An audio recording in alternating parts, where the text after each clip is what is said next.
This might be one of the most frustrating and unbelievable courtroom exchanges you'll ever see. A man appears in court, but instead of answering basic questions, he insists he's not actually the person charged, but a trustee representing that person. Sounds confusing? That's because it is.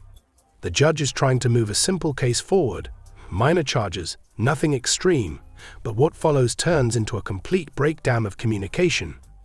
You'll see patience tested, logic challenged, and a courtroom slowly grind to a halt. The real question is this a strategy or a total misunderstanding of the law? Stick around, because this escalates in ways you wouldn't expect. And on the Zoom call there, it says, it's going to read the trustee of the person, Mohammed Idris. Could you come on the Zoom call? Can you hear me? I can. Can you activate your camera? Yes, just give me a second. Hi there. So are you, is it Mohammed Idris? The trustee. I'm the trustee. The trustee of the person is here, and all the beneficiaries have been already named. Okay, so I'm looking for Mohammed Idris. If you're not him, you're free to go. We'll issue a warrant for him. Right here, the judge is trying to establish something extremely basic: identity. In any criminal case, the court needs to confirm that the person present is the individual named in the charges. But instead of answering directly, the defendant introduces this trustee concept. This is often associated with certain legal misconceptions, where individuals believe they can separate their person from their legal identity. The problem? Courts do not recognize this distinction in criminal proceedings. The judge is already signaling confusion, but also giving the benefit of the doubt by asking for clarification. Let me ask you, if you were the judge here, how would you even begin to respond to this? I am the trustee of the person. So, okay, I'm not sure what that means. You're going to have to explain that to me. I mean, I know what a trustee is. When you have a trustee over a person, that's someone who governs their affairs if they're not able to manage their own. Generally, people aren't trustees for themselves. And so that's why, and if you're, I'm not sure exactly what that means. And you're going to have to explain that to me. What I mean, like by say, if you're, I'm sorry. What I'm saying is the trustee of the person is here, and all the beneficiaries have already been named. And it's on a trust, and that trust is private. Okay, do you have a name? Because you are claiming that you are the trustee, or the prosecutor is claiming to be the trustee, and the investors I'm not. To be the beneficiaries. Okay, I'm going to stop you there for a second, because I'm not claiming that. No, you can't finish. When you say you are claiming to be something that I'm not doing, no, I'm not going to say that, because that's not true. I'm not claiming to be anything other than the judge in Thurston County District Court who's on this calendar. So I'm not the trustee of anybody. Well, you're here to come after my personal trust, correct? No. Why would you think that? I object being a trustor. Okay, well, you're not one. I'm just trying to find out who you are. I can't get any clearer when I said the trustee of the person is here. Okay, is the person here? You're not going to answer that. The trustee of the person is here. Okay. And the beneficiaries have already been named. Is on a trust, and it's private, and my trust is private. Okay. What's the state's position on where this case is headed? And then I can come back and speak with Your Honor, who I assume the trustee of the person is the person named as Mohammed Idris. And so, but let me hear from you what the state's position, these cases look like there's a fraction, a failure to control a traffic device. There's a special fuel trip permit. And then there's a failure to comply charge. Yes. So what's the state's position on where we're going from here? If Now we're getting into the legal reality of the situation. The prosecutor makes it clear, if the defendant isn't properly present or cooperating, they can request a warrant. That's serious. But the judge actually shows restraint here and chooses to interpret the defendant as present, despite the confusing language. This is important. The court is trying to move forward fairly, not punish confusion immediately. The charges themselves are relatively minor misdemeanors, but they still carry real consequences, jail time and fines. And instead of addressing those risks, the defendant continues doubling down on this trustee argument. At this point, do you think he realizes what's at stake? Muhammad Idris is not present, the state would ask for a warrant. Muhammad is If we're I'm going going to to consider him present based on his verbiage. I know he's operating under a lot of false premises, but that's kind of on him. So, Right. but I mean, what is the state where we're at here?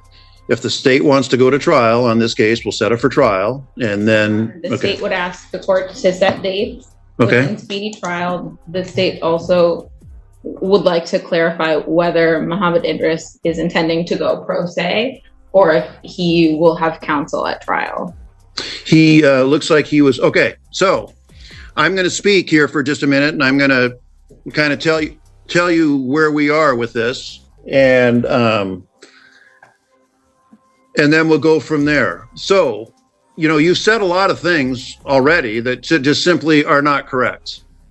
And here's where you're at right now. All right.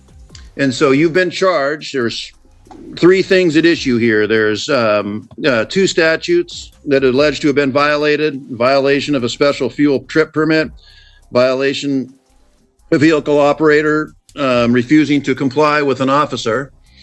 And those are both, I think, simple misdemeanors, which carry with them maximum penalties of 90 days in jail and a $1,000 fine. Pleas of not guilty have been entered. And then these cases, they're both criminal cases.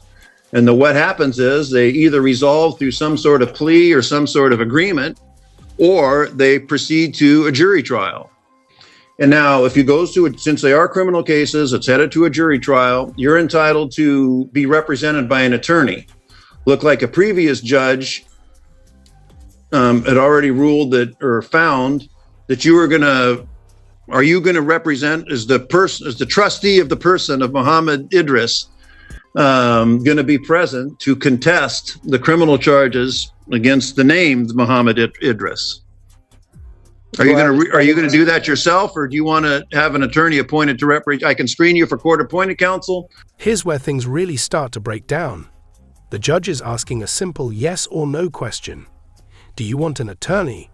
This is critical because legal representation can completely change the outcome of a case. But instead of answering, the defendant loops back into the same script. Trustee, beneficiaries, private trust. This is a huge problem. In court, failing to respond directly can be interpreted as refusing to cooperate. And representing yourself, especially without understanding legal procedure, is extremely risky. The judge is even trying to guide him, explaining his rights clearly. But the communication gap? It's only getting worse. Or you can hire an attorney to represent yourself. Do I have a standing to speak? Yes. Okay, I object to what the prosecutor has said. Okay. And I'm standing on, I am. You're standing on what? The trustee of the person is here, and the beneficiaries have already been named. Okay. It's not a trust and it's private. Okay. And I object to the prosecutor saying that representing myself, I object to that. I object to being the trustor. And I'm not here to give out gifts, reducing the public law or the public debt.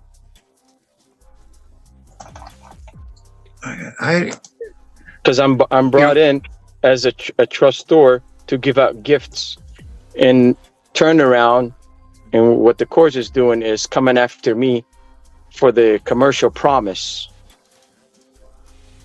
So for that reason, I am the trustee. I'm standing on that position. All right.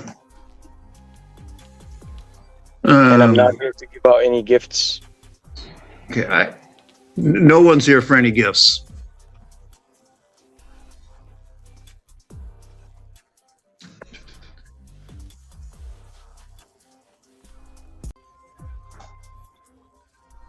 So I object to that. The trustee of the person is here, and all the beneficiaries already been named. All right. And I'm not talking about the beneficiaries, which is the investors. I have no idea what you're talking about. When you talk about the beneficiaries, I don't have a clue as to what you're talking about. So I don't even know what that means. I'm trying to figure out, where we're going to go from here. And I have an idea, but in a minute I'm going to take up some of these. I'm going to take some of these other cases, and then I'll come back to you. But I'm the only witness on the case, correct? No, you're not. That's not correct.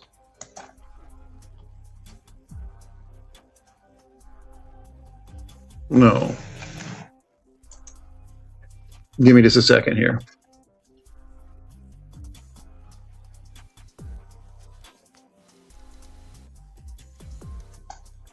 Mr. Newcomb, you can mute up there, Mr. Idris, and then I'll come back to you here in just a minute. And you can go off camera, but don't leave the Zoom call just yet, because this is going to take some time. I'm going to take care of some of these other cases first. Mr. Newcomb, is your case ready? I don't hear him. And then Ms. Lazarek. Your Honor, we'll be doing a change of plea today, but I'm just waiting for my client to log on. All right.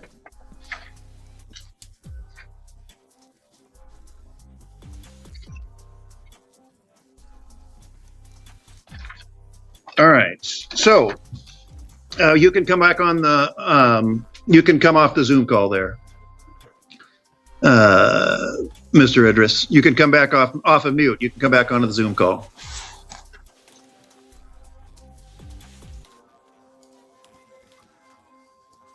So here's where we're at here. And I started talking about, and again, at this time, I don't want to hear anything about the trustee and the named or unnamed beneficiaries. My only question is, do you want to have an attorney appointed to be involved and help you with this case?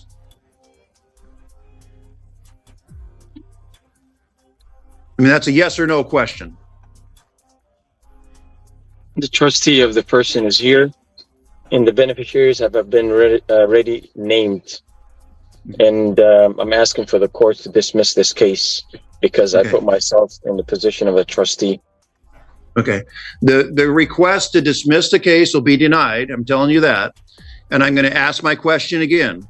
Do you want an attorney appointed to represent you, or are you going to go it alone? How can somebody represent me when I'm the trustee? Okay. And the beneficiaries have already been named? You can't even continue. Why do you think that?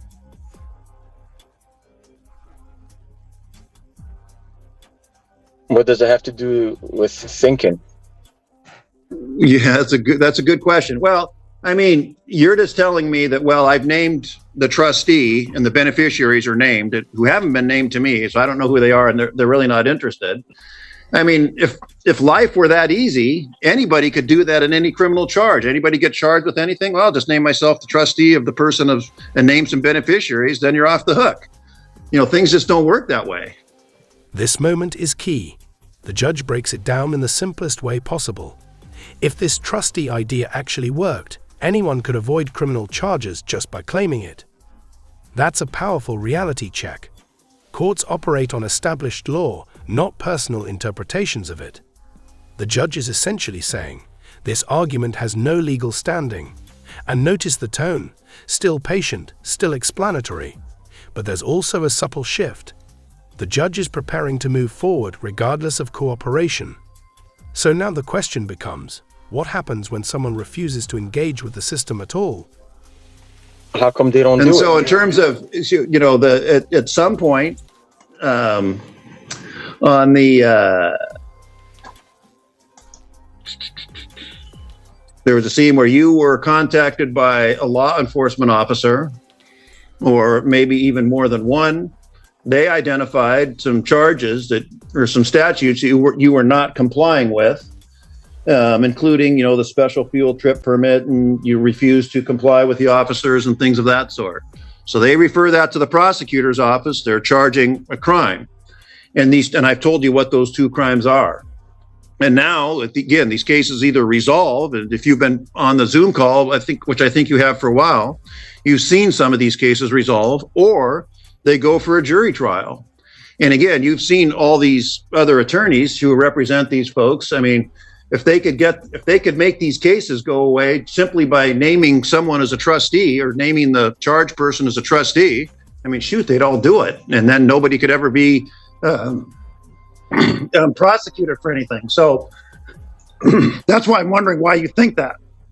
And now I'm losing my voice, but it'll come back, I promise.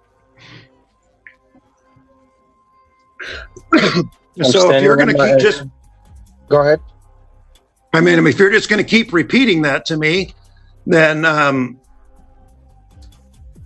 have much of a choice other than we'll just set this to a jury trial, and then you can repeat that to the jury and see how that turns out. But I don't really have much of a choice here right now. I object. Isn't the prosecutor supposed to be speaking and ruling between me and the prosecutor? Say that again. I didn't understand that.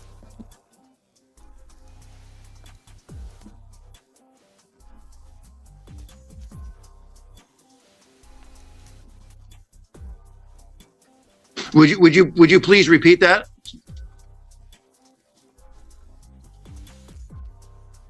How come the prosecutor is not saying anything? Why is the prosecutor silent? Well, because part of my job is trying to identify who's here. And then the prosecutor did say that they want to figure out whether you're either representing yourself or you want an attorney. And so that started the conversation between me and you as to whether or not you want an attorney or not. And I frankly, I still haven't gotten an answer. When I ask you that question, you just go back to restating yourself as the trustee of the person of Mohammed Idris, and then the beneficiaries have been named. So I want to get through that hurdle. And then, I have some responsibility to do some things here before we really hear from the prosecutor. Prosecutor will, I suppose, if this case goes to jury trial, they'll do that.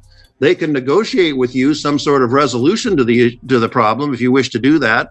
I can set this over for a period of time to give you an opportunity to do that. But and again, you still haven't even admitted that you're the person who was pulled over by the police officers on that day. So, I mean, we kind of have to get through some of these preliminary hurdles before we can get to that. The trustee of the person is here, and the beneficiaries have already been named. You have said. The beneficiaries have already been named. All right.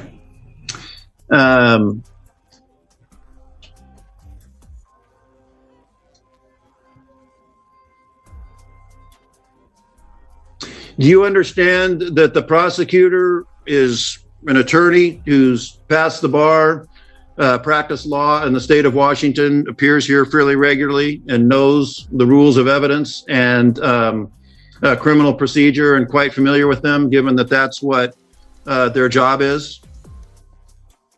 I object to being the trustor.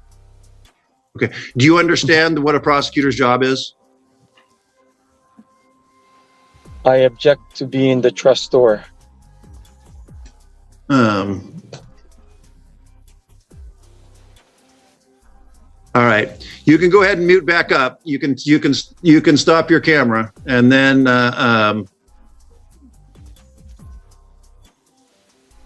we'll come back here in a minute. All right, Mr. Idris, you can come back on the Zoom call, please. Activate your camera.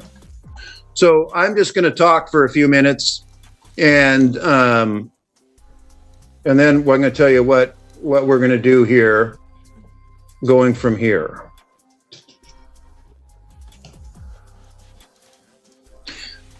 It looks to me like your first appearance on these cases was on July 17th, and speedy trial runs through right now October 15th, 2023.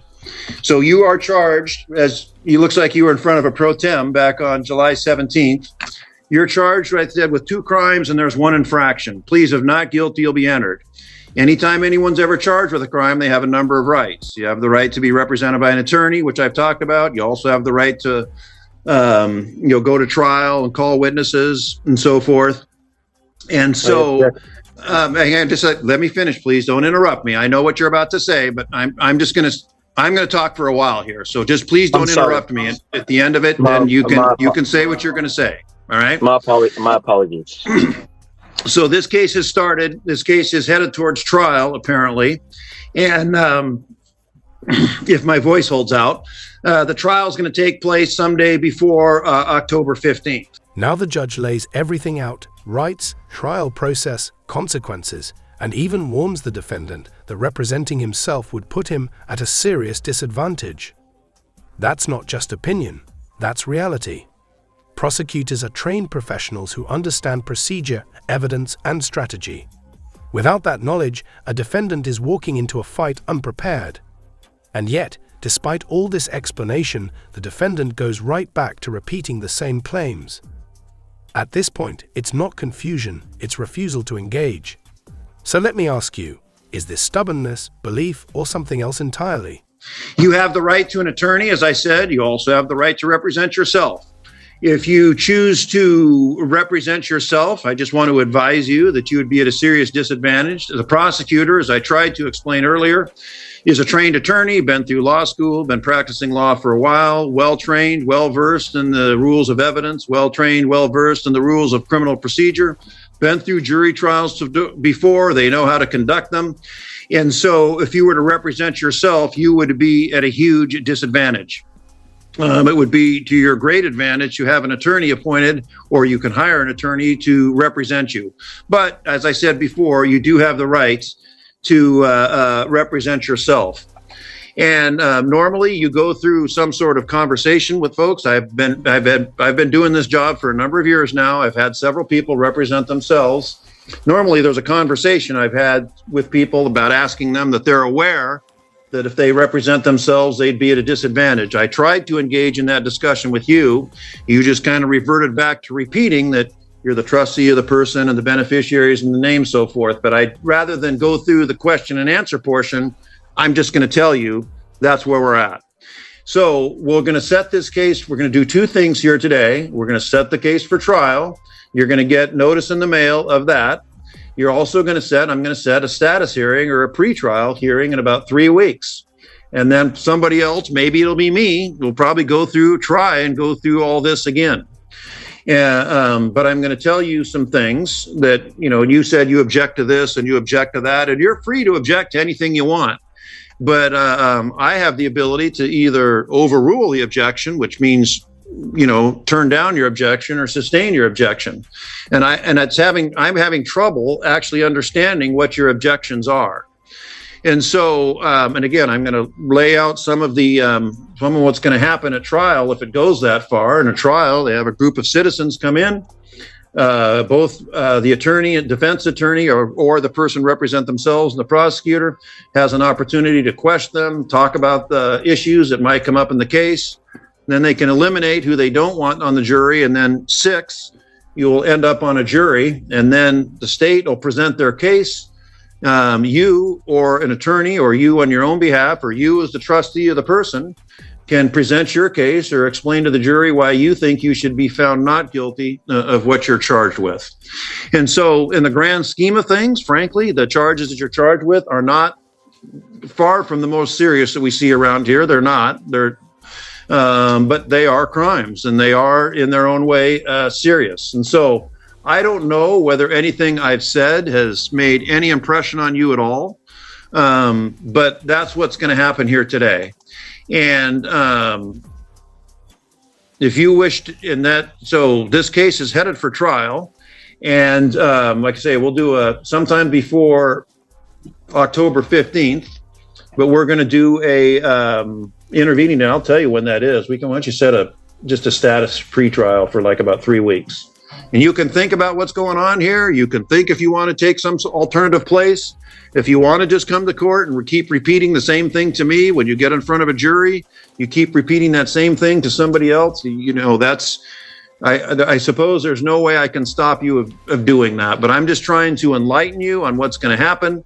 And, some of, your objections you talk about, see, that's the advantage the attorneys have. The attorneys know when objections are well-founded and when they're not.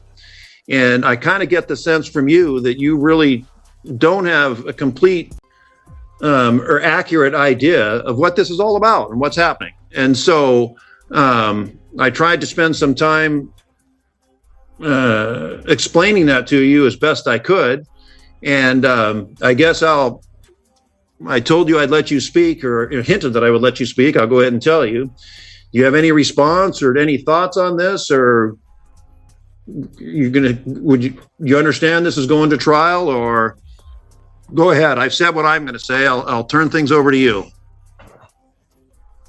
Any response to any of that? Again, I object. I'm standing at what I said. Okay. And what specifically do you object to? Just so I can create a record, so I'll make a ruling on your objection. What are you objecting to? I'm objecting to everything you're saying. It's a hearsay. It's an assumption, a presumption. It's a tacit agreement. It has nothing to do with the facts. That's why I'm the trustee. It has it has everything to do with the trust law. The trustee of the person is here, and the beneficiaries have already been named. That's why I have a trust. And my trust is private, and I don't see your trust. And in the trust that you have, the trust that the prosecutor has named you as the trustee. That's why you keep asking the prosecutor what they want to do, because they named you the trustee. And you guys brought me into court to give out gifts. And I'm not here to give out any gifts. Right. I'm here to object to giving out any gifts that's supposed to reduce the public debt. Am I wrong? Yes, you are. And that's frankly, that's kind of the sad thing, because I'm really not sure completely of what you're saying, but a lot of the things you just said are quite simply not true. And I asked the prosecutor where they wanted to go in the case, because they file the cases, they choose to go forward. Sometimes, as you've seen today, if you've been paying attention, the prosecutor said, "No, Your Honor, we're going to dismiss this thing." And so I dismiss it. So I asked the prosecutor, they filed the case. What do you want to do with this case? They said they want to go forward, which brought about this conversation that we've been having. And that's just one example of one of the things you're wrong about in terms of this whole trustee thing. I don't know what that means to you, but I have an idea of what a trustee and is and things of that sort. And I don't have a trust. I'm not anybody's trustor or trustee. In this court, neither is the prosecutor. And so when you say, am I wrong? The short answer to that is yeah. And unfortunately, and I'm taking some time to try and explain it to you, but I just don't feel like I'm breaking through. But to answer your question, am I wrong? Yes, you're wrong about a number of things, which is really unfortunate that I can't explain that to you or make that clear to you. What's your evidence? Evidence is clarity. I'm sorry? What's your evidence that I'm wrong? Well,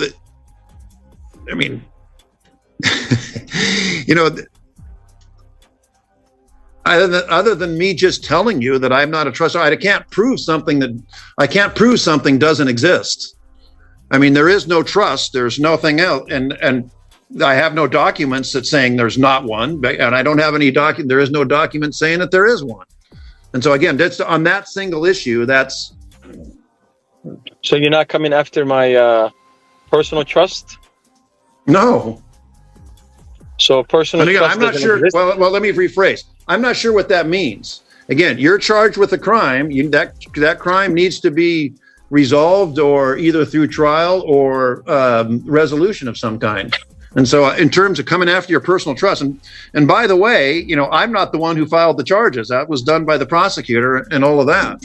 And so, what they're trying to do, I think, and I don't know this for sure, and I'm just trying to do this by way of explanation, not because I'm on anyone's side. It's their responsibility. They're bringing the charge. It's their responsibility to prove it beyond a reasonable doubt. It's your or the defense attorney's role to explain why the charge should never have been brought, or that there reasonable doubt exists as the charge was ever committed. That's what this is about. This whole trust thing, I think you're just going down a way that's really doesn't have any relevance to what's happening here. And I've tried to explain that to you, and I'm more than willing to continue. We can't go at it all afternoon, but I'm trying to make this as clear as I can to you. But again, it's unfortunate. It's a failing on my part that I'm not able to break through to you. Your Honor, if I might for a moment. In a minute. So I guess we'll set it for status hearing. We'll set trial dates, and then we'll just go from there. Your Honor, based on this conversation, the state has concerns about the defendant's competency. Yeah, we're not going to go down that route right now. And so you can raise that, but I'm not denying that without prejudice. But at this time, we're not. For one thing, as you well know, given the nature of the charges, and given the schedule, this case will drag everything on we'll be here for the next couple of years. And at this point, I'm not prepared to do that. So you can bring this up again if you wish, but for right now, we're not going to go there. And do you understand what the state just said to me and what I turned them down for?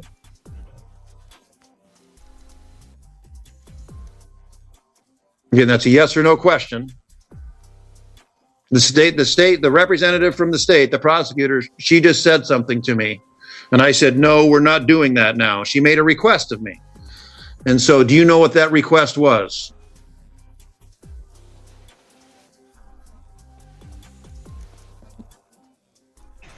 I am the trustee, and the beneficiaries have been already named. So, all right.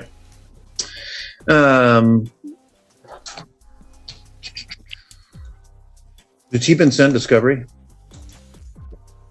No, Your Honor. Okay. Because Yeah, I understand why. I understand why.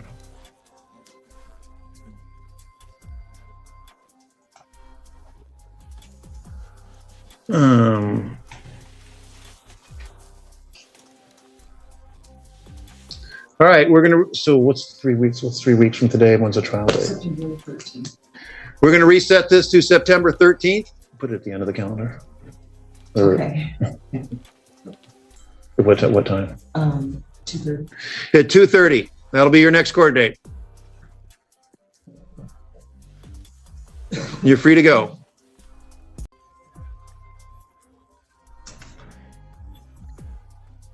Mr. Fugate, are you back? I am, Your Honor. In the end, this case doesn't get resolved. It gets pushed forward to trial. The judge did everything by the book, explained the charges, outlined the rights, offered legal counsel, and gave multiple chances to respond. But the defendant chose to stand on an argument that simply doesn't exist in criminal law. And that's the key takeaway here. No matter what someone believes, the courtroom operates on established legal principles, not personal interpretations. This situation could have been handled quickly, maybe even resolved, but instead, it's heading toward a much more serious outcome. If you found this case as shocking as we did, make sure to hit that like button, share your thoughts in the comments, and don't forget to subscribe for more jaw-dropping courtroom breakdowns.